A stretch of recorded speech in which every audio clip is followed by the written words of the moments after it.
Anda sedang batuk atau bersin? Tahukah Anda bahwa saat ini Anda berpotensi menyebarkan ribuan hingga jutaan kuman ke udara? Anda dapat mencegahnya dengan mengikuti etika batuk yang benar berikut ini.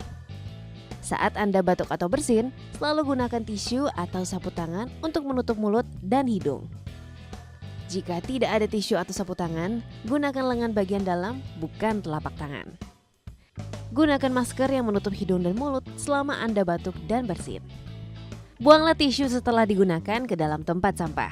Cuci tangan Anda segera dengan air mengalir dan sabun atau bersihkan dengan alkohol hand rub. Jangan membuang ludah atau dahak di sembarang tempat.